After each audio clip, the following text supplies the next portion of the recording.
Hare Krishna, this is Navneet and I welcome you to Vyasa Astro channel. Mars transit in Scorpio, 16th of November to 28th of December. This is what we are going to discuss. I will be covering all the 12 Rashis and ascendants and we'll be discussing results. This is, according to me, a very important transit. Usually Mars takes around 2 years to come back to the same sign, and this time it makes this particular transit a special one because it is making a relationship with Shani as well. So that is why I thought that I should be doing this particular transit. Now somebody was asking me the other day, Navneet sir, is it the transit which is more important or it is the dasha which is more important? So you have to understand this thing. Dasha and transit are two separate concepts, but on the same time, they are interdependent as well. You see, I'll give you a small example. Suppose, you are starting from Delhi to Mumbai, and you have this journey of probably, by train, if it is maybe 20 hours. Now imagine that journey of 20 hours is your dasha, okay? And there will be certain stoppages, there will be certain stations that are going to come. Either you can be late or you can be on time. You can meet certain people. There can be an accident or can be a very smooth, journey. So whenever there is an event which is going to take place, that event will always happen because of the transit. So suppose there are 10 events that are supposed to happen in that journey. So these transits, will activate those events. They are waiting for those, that time to come, that planet to come and touch that particular house and create event. But when I was learning all these things, I always have one question in my mind. That what is the intensity of that event? Suppose if it says that there is hospitalization that I see based on the transit, but what kind of hospitalization? Is it 2 hours of hospitalization or 2 months of hospitalization?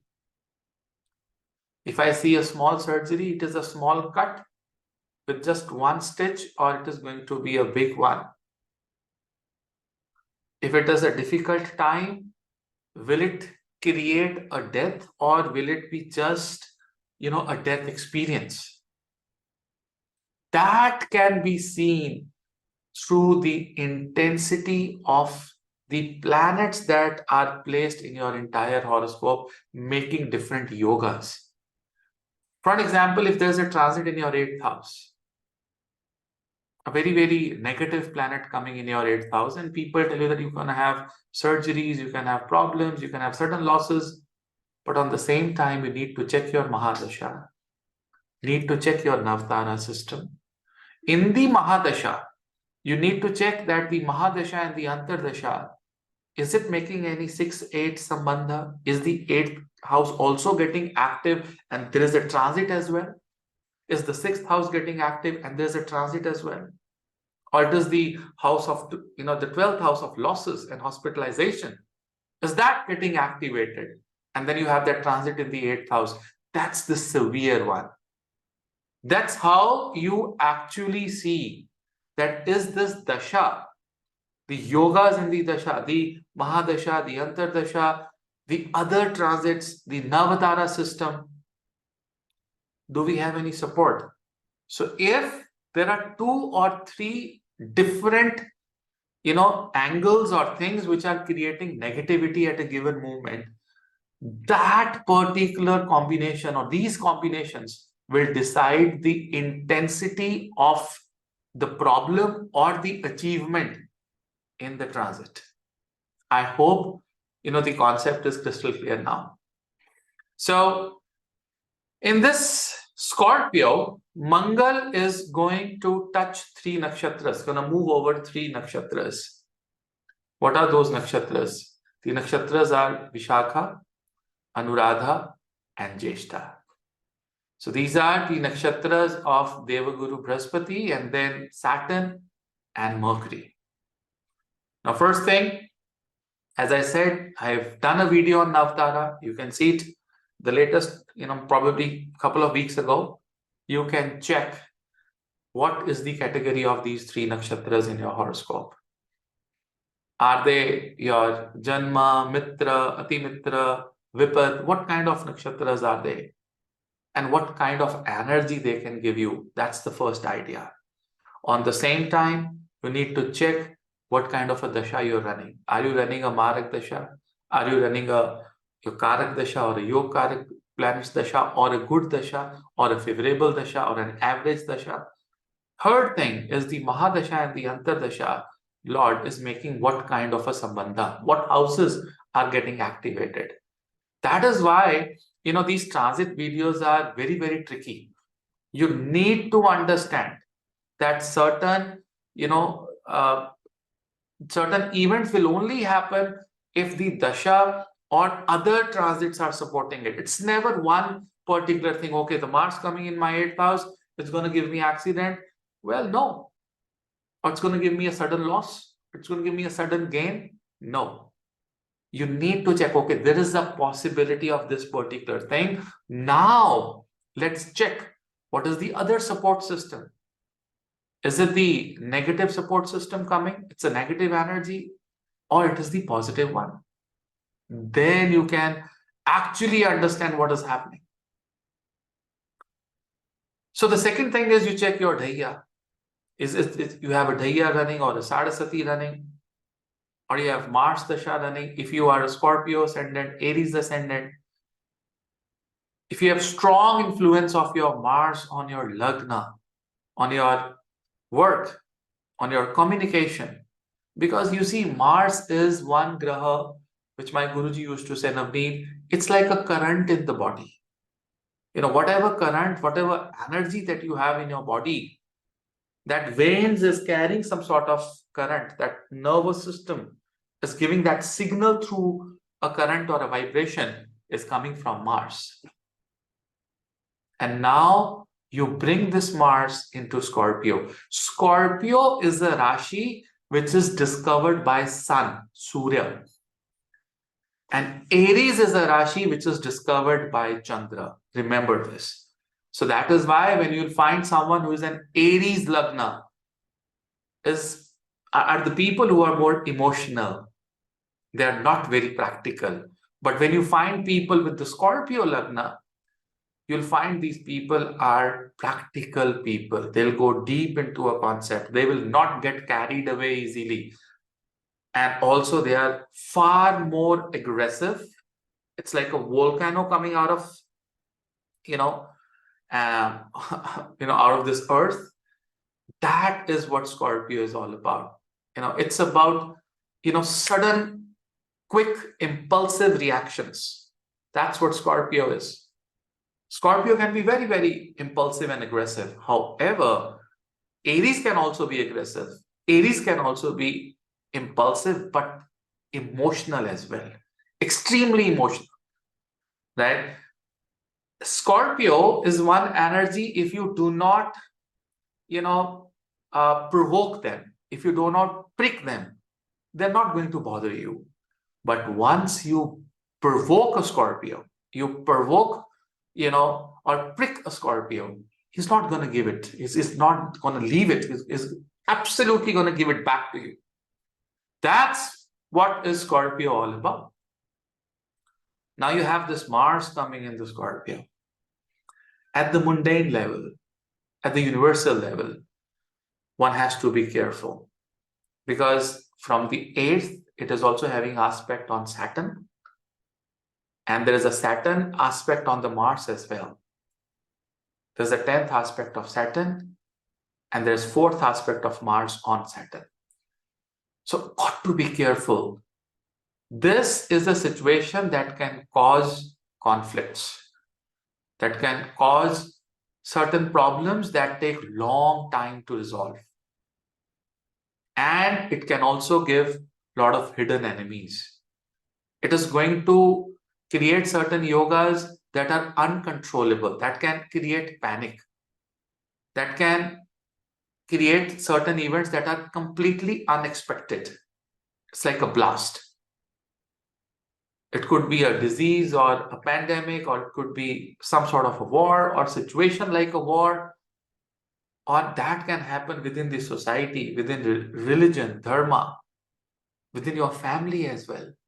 You need to be careful, with these particular transits, especially when you have a transit where Mars and Saturn are making the connection, the sambandha, the relationship. What I'll do is I'll talk about each lagna one by one. And now you know that you need to check your Navtara as well. You need to check that's the nakshatras are favorable or not. You need to check the dashas. Are your dashas favorable? Right? If you have a good dasha running, you can expect certain good results, but you need to be careful. So talking about the Mesha Lagna, Aries Lagna, as well as the Aries Rashi. A lot of people will ask me, where do we see the transit form? Should we see from the moon or from the Lagna? I see it from the both. I primarily see it from the moon, and then I go to the Lagna, right? You see, for Aries ascendant or Aries moon sign, Mars is going to be in the 8th house, entering the Scorpio.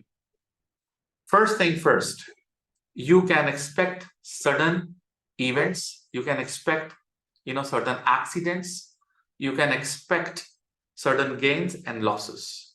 A lot of things will depend on the Mahadasha. Obviously, the Saturn is in the 11th house. It's a Bada Graha for you, transiting in the 11th house of hopes, wishes, and desires. You got to be very careful when you are dealing with your clients, with your society. You see, when you are in public, there can be certain events which can cause a lot of disrespect and some conversations that are not healthy. You got to be careful when it comes to your finance, your gains. There can be changes in the SOPs of how you're doing your business or your work, because 11th house is house of gains. It's your social media. You can have changes on your media, on your e-marketing or digital marketing. There can be changes. There can be revolutionary changes. There could be a certain event which could make you change your website, which could make you change the way you're working, the way you're behaving with your elder siblings, right? You got to be careful with your relationship with in-laws, right? There can be problems, because of the in-laws that can cause troubles in your marriage as well. You got to be very, very careful. Also, this Mars is aspecting your second house. You got to be careful what you're eating. If you eat bad, it can give you hospitalization, surgery. It can give you problems related to rectum area, lower back. You got to drive slow, because Mars is also aspecting your third house, which is, short travels. You will go for short travels, but you got to be careful when you're driving, especially if you have Rahu Mahadasha running, or if you have a Rahu Antara running, right? Or if you have a Mahadasha of a Karaka Graha, which is not friendly to your Lagna, or a Graha which is making a Mahadasha and the Antardasha making 6-8 or 2-12, right? Sambandha. That can cause hospitalization. You might have to go for a surgery. There's a cut, there's a bruise. Stay away from any adventurous activities. Stay and be very careful when you're in the kitchen, in the fire. Be very careful, when you are playing sports, right? You can fall, you can have some sort of an injury. That's something you got to be careful. Positive thing is that there will be definitely changes in the way you're working, right? There can be some aggressive, smart, moves that you can take in your life. That's what can happen with the Aries. So got to be careful. For Taurus Lagna or Taurus Rashi, Mars is going in the 7th house. Mars is a Karak Marak Graha for the Taurus, rising or the Taurus Rashi. You see, definitely there can be problems in the marriage. There can be some heated arguments in partnerships, right? You got to be careful. Although whenever you have Sun and Mercury together with Mars, it reduces the effect of Mars. Mars cannot become extremely aggressive until 13th, 14th of December.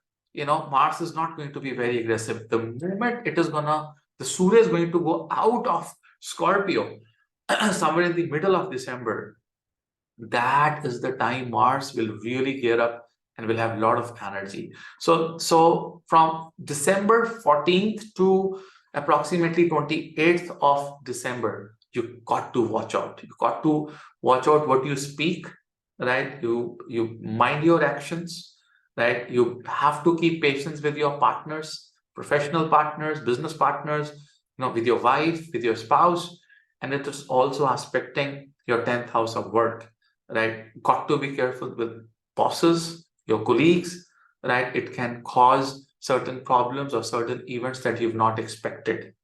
Be very careful, of what you're talking. Be very careful of what you're eating, right? And also be very careful with your relationships within the family. Your reputation within the family can be at stake, right? You can be caught of doing certain things. Be very, very careful when you are, taking out your savings and spending on something. Be very careful with that aspect as well. Again, you need to check the kind of dasha which is running. However, it can create a lot of passion in your mind to get married, to have association, to have, a child, even because seventh house is a reproductive area as well. So it can increase your libido, right? That's what can happen with the Taurus. With the Gemini, Lagna and Rashi, Mars is going to be there in the sixth house. It is a malefic planet. It is Lord of the sixth, transiting in the sixth. It's good in a way because you are going to take care of your health. Your workout will increase. You can win over your enemies. You can win over, your diseases. You can take certain debts. If you want to take a loan for your property, of course, this is the right time. You can take loan. You can, if you want to finish off a loan, you can finish off a loan as well, right? That's again a good thing for the Gemini, but on the same time, it's going to make you a little aggressive in your daily routine. You can have certain communications that you won't like, and you need to be very careful with your relationship with parents, especially bosses, gurus, teacher, father. It can give you, some long distance travels as well. If you're looking for a visa application, you want the visa to be processed, and you should get the visa approval. It's the right time. You can go ahead and do it, right? You can put your file in the immigration and there will be positive results. Again, everything depends upon the Mahadasha. It depends upon your Navtara system, and depends upon if you have a Saraswati or a Dhaiya running. You forget to consider, these aspects. That's another thing that can happen. On the same time, I see that Mars is also, going to aspect Lagna from the eighth aspect. It is going to, give you a little bit of frustration. You can be, overconfident, and also you can be aggressive. So limit your aggression. Be very careful. Do not get into any conversations, right? And you have to reduce your desires a little bit. For the Cancer rising and Cancer Lagna, it is very good. The Mars is in the fifth house. It's your 10th Lord. It's also your fifth Lord. It is making a very, very powerful yoga here. It's good for the children, for the creativity. It's good for, accumulating wealth. It is definitely good for hopes, wishes, desires. It is good for, launching few new things. It is good for getting a good response from the society, from the Samaj. It is a good time from getting good results from your elder siblings, right? So this is all over a good, but on the same time, you need to be careful with your aggression with the children. You can get into certain conversations that can cause, certain aggressions with the children. You can be aggressive with them. You've got to be careful with that. There can be small fights with your boyfriend or a girlfriend or a fiance. There can be arguments. You need to be careful with that respect as well. Otherwise, it's a good transit, I must tell you. For For Leo rising or for Leo Rashi, Mars is going to be there in the fourth house. See, fourth house Mars can cause troubles within the family. You got to be very careful what you're communicating. You got to be careful with your aggression at home. It can cause certain surgeries or problematic situations, when it comes to your relationship with the spouse, right? When it comes to surgeries, it can cause problems related to your heart. You got to be careful with your cholesterol. See, aggression. At times, this is the hormone known as cortisol. This cortisol can increase in your body, can cause certain heart attacks and problems. That's what Mars does in the fourth house. Uh, Although Mars here is also one of the Badak grahas, it's a ninth lord in the fixed lagna, right? So it causes certain Badak, it can cause problems with your comfort. It will put you on toes, will make you run here and there, right? You got to be careful. You got to manage your energy. Don't get exhausted very early in the morning.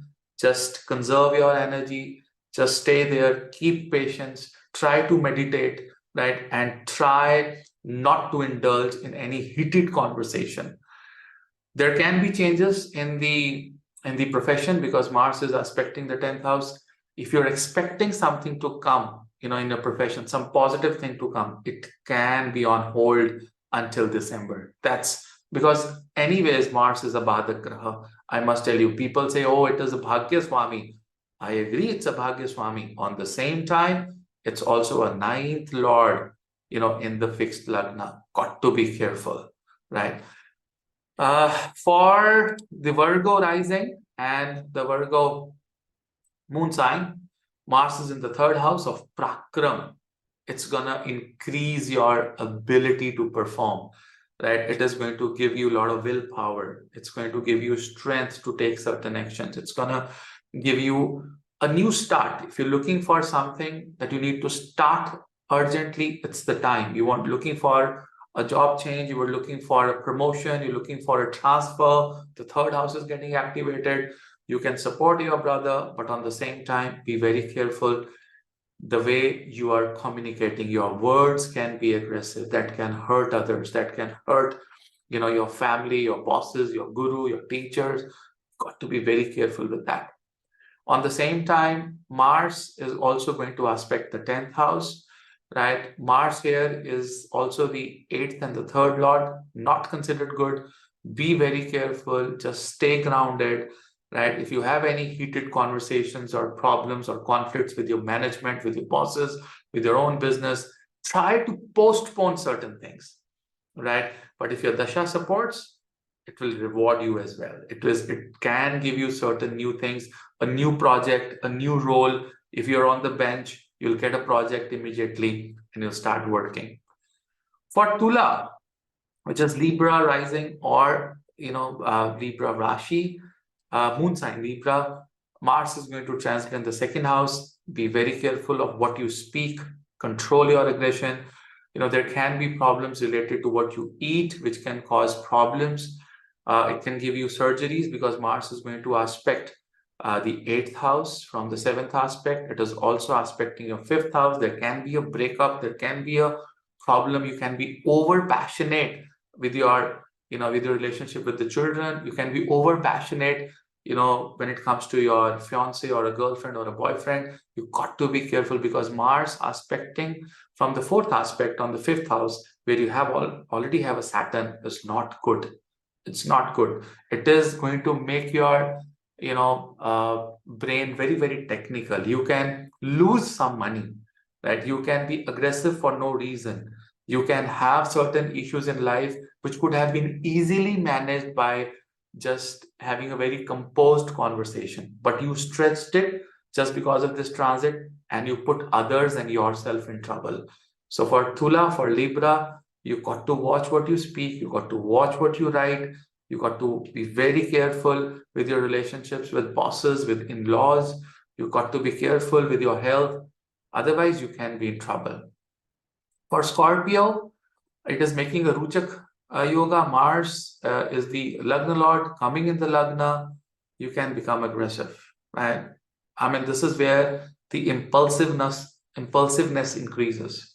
You can become very, very impulsive. On small things, you can blast. Be very careful. People say it's a fantastic yoga. I agree, it is fantastic.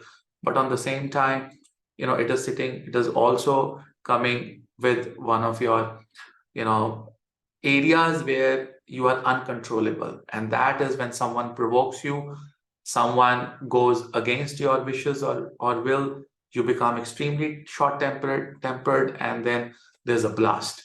That's what Mangal can do in the Lagna. Be very careful with the spouse, right? You got to be careful in the home environment. There can be fights at the home.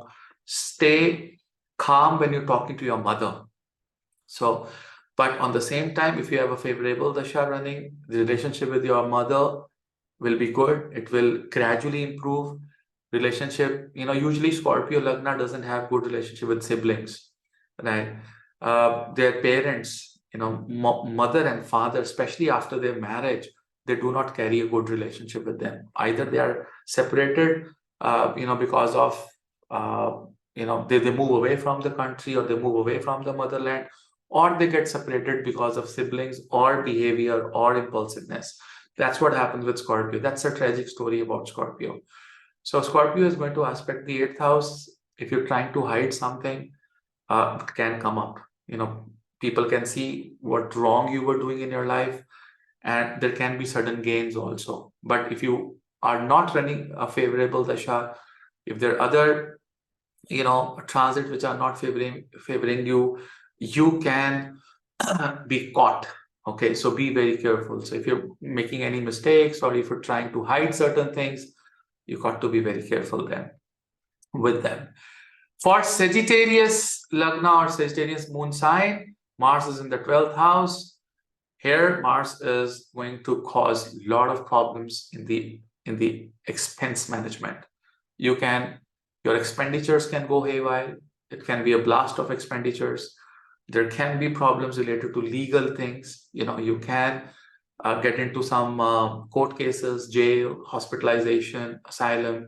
But on the same time, if you have some hidden event or hidden talent inside you, that can come out. You can really, explore your hidden talents that you had when you were a kid. If you want to do something with that, it is a great thing. On the same time, it is going to aspect your third house, where you have younger siblings, new beginnings.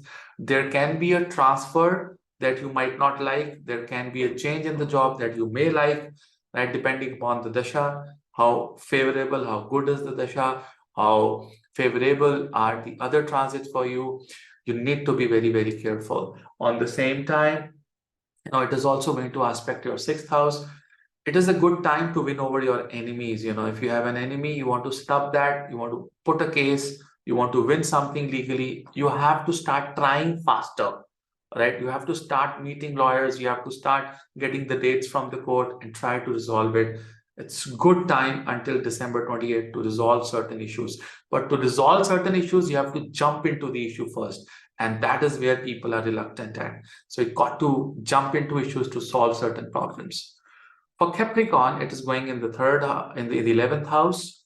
So 11th house is hopes, wishes, desires. 11th house is, the way you communicate with society, the way you behave with the society, and the wish fulfillment that comes from, name and fame and from the society. Under these circumstances, you got to be careful, because Mars here is a Karaka Graha. A Karak means that is not friendly to your Lagna. So when a planet is not friendly to your Lagna, it can cause, it can give you certain events where you misbehave with the society, or you do certain wrong acts in the society, right? You got to be careful. But being sitting in the 11th house, it is aspecting the second house, there will be definitely financial gains. That is something that can give you some support. On the same time, be careful with the relationship with the children. You can have problems with the children. You can go aggressive. They can misbehave with you. You got to keep a bigger heart and remain calm. You got to be very careful when it comes to enemies, diseases, because the 11th house is sixth from the sixth. So it can give you certain health issues, especially related to blood, or high BP, or problems related to your legs or arthritis. Got to be careful with that as well. When it comes to Aquarius Lagna, it's in the 10th house. It's an Akarak Graha. It's not favorable to the Lagna. Saturn is in the Lagna itself. Watch out for your job. Watch out for what you do, what you speak, the kind of actions that you take. You need to be careful in your workplace. There can be sudden unwanted news. However, Mars in the 10th house is very, very powerful. So if you have a good Dasha Dhanning, if you have other support system in your horoscope, 100% is going to be a good transit when it comes to work. There can be revolutionary changes in your work and you will benefit out of them in the coming time. On the same time, I must tell you that my Guruji used to say, if you have Mars in the 10th house, you can do anything, right? So if you want to start something, you want to change something, it's the right time. Go ahead and do it. Be careful with the mother, the way you behave in the family, because it has an aspect on the 4th house. It has aspect on your intelligence and Lagna. It's going to make you aggressive. Be very, very careful. Also, when it comes to children, just don't be over passionate. Don't expect much from them. Just remain calm. Be their guiding force and keep them guiding. Okay. For the Pisces, it is happening in the 9th house. Now, this is where your passion, passion for gurus, for teachers, for higher learning, for long distance travel, it is a good transit. You can travel long distance, you can go out of the country for learning new things, for teachers, for bosses. It is a very good for dharma, for making protocols for your organization, for making rules for the organization, or setting up a particular thing, or if you work in a pre-launch company, or where you launch many things, it's a nice thing because Mars is aspecting the 3rd house of something that you do new. If you're expecting a promotion, if you're expecting a transfer, it can be triggered, besides the dasha support you. On the same time, the 12th house, you got to be careful with any investment that you're doing in the real estate. It can cause certain problems. It can give you certain issues that you've not expected. It can give you technical problems. You got to watch with that. Now, what are the remedies in this? So there are certain remedies that I want you to do. The first thing is, whenever Mars is in the Scorpio, you have to become an avid devotee of Shiva. Right? So there is a mantra which says Nama Antya. Nama Antya means in the end you have Nama. So the mantra is Shivaya Nama. So 5 malas of Shivaya Nama in the morning, 5 malas of Shivaya Nama in the evening becomes very, very important. Also, you can do Narsing Aarti in the evening, and even that will also help you. 8th house, the mantra is Om Namo Narayanaya. When you sleep in the night, before you go to sleep, just chant Om Namo Narayanaya. This mantra for at least 10-15 minutes. This will also help. Do visit Shiva temples, offer, jala on the Shiva, offer black lentils on the Shiva. You can also, offer some sweets to to Hanumanji, because Hanumanji is also the Rudra Rupa of Shiva. On the same time, if you can offer certain red flowers on Shivling, that will also help you to maneuver through this particular transit, right? So that's it for today. My blessings are always with you all. Bahut bahut Ashirwad. Thank you and Hare Krishna.